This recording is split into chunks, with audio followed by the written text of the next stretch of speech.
when I said I wanted to win 8 gold medals, basically half the people in the swimming world thought I was absolutely crazy and nobody could ever do something like that.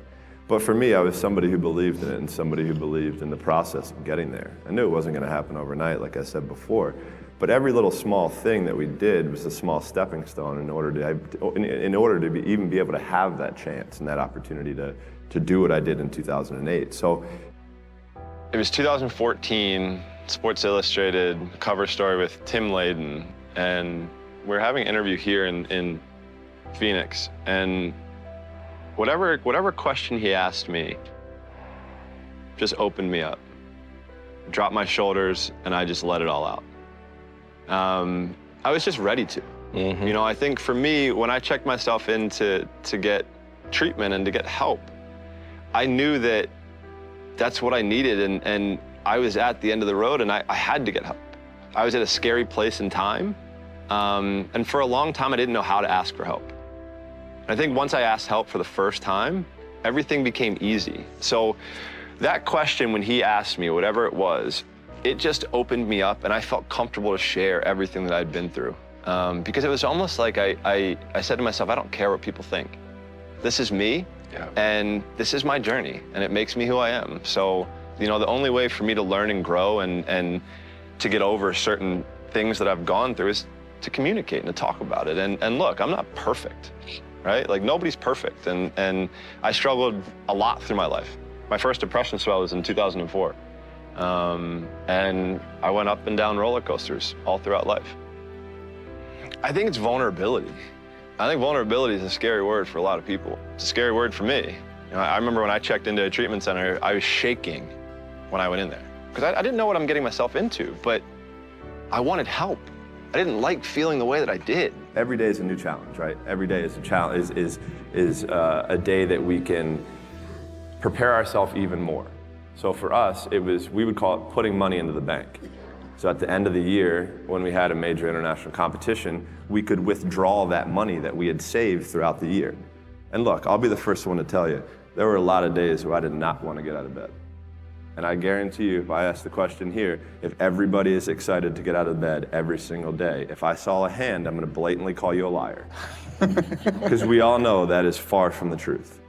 But if you have those little small goals, those little small things that get you excited when you don't want to, it's going to make it even better and even easier at the end when you're getting ready for a presentation or the end of the year or this or that, whatever event you're leading up to. It's going to make it so much easier. And I think if you look at the greats in anything that, in any walk of life, the greats do things when they don't always want to.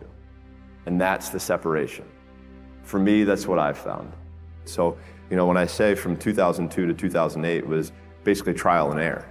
So for me, in 2002, that's really when I started amping up my event schedule, where I was swimming 4 to 5 individual events and having a couple relays at Pan Pacs, World Championships, major international competitions throughout that time frame.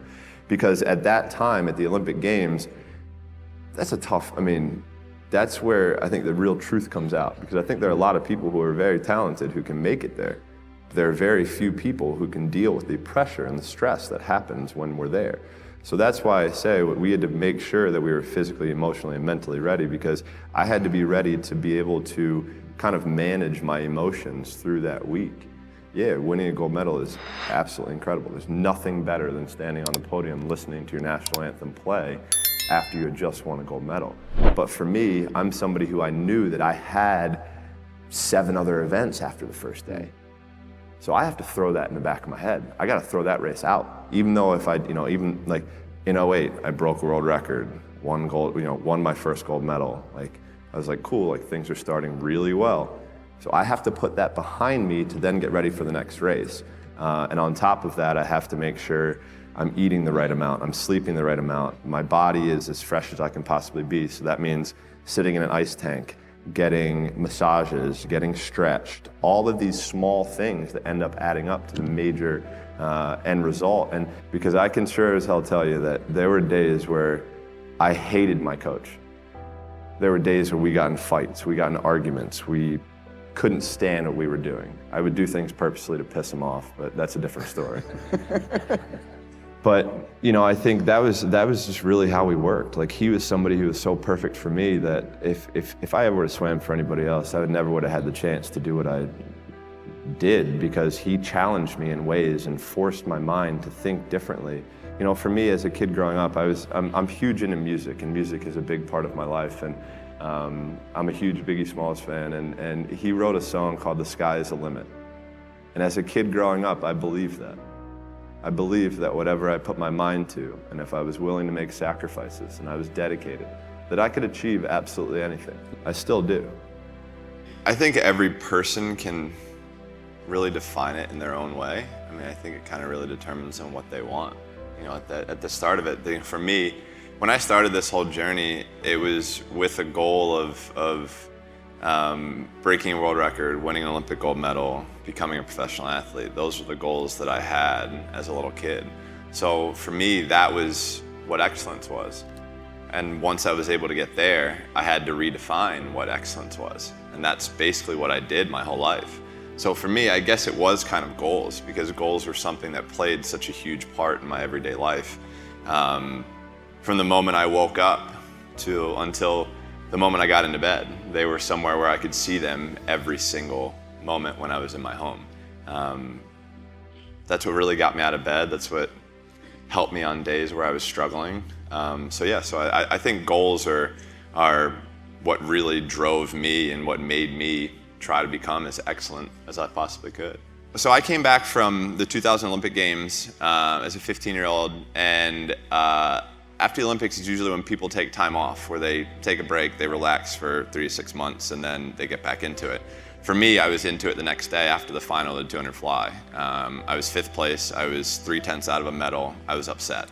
So I used that as motivation leading into the next year, and the very first day that we had a practice, my coach put WR on the top right-hand corner of the paper. WR meant world record. I was a 15-year-old kid. I was like, oh yeah, I know what this is, but why is this, what's this doing here? Like, why are you putting this in the upper right-hand corner? He's like, we're gonna break a world record in 6 months. Sure enough, 6 months later, I break my first world record.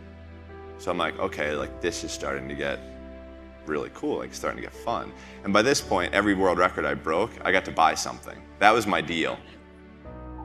I was a professional athlete at 15. I had signed my first professional deal, so when I signed with an agent at 15, I told him that I wanted to change the sport of swimming. So I wanted to do something that the sport had never seen, but people had never seen. The globe had never seen. And to be able to have that opportunity, I had to be able to do things differently. I couldn't do it the same way that everyone had done it before. So for me to go 5 or 6 straight years, that meant I had 52 extra days a year. So, but also in the sport of swimming, if you take 1 day off, it takes you 2 days to get back to where you were. So, if somebody takes off on a Sunday, they're not back until Tuesday. So they're only getting Tuesday, Wednesday, Thursday, Friday, Saturday, as where I'm getting 6 years straight. So I'm getting that much more ahead of them. I'm getting that much more work. I'm in that much better shape. And that's what I had to do.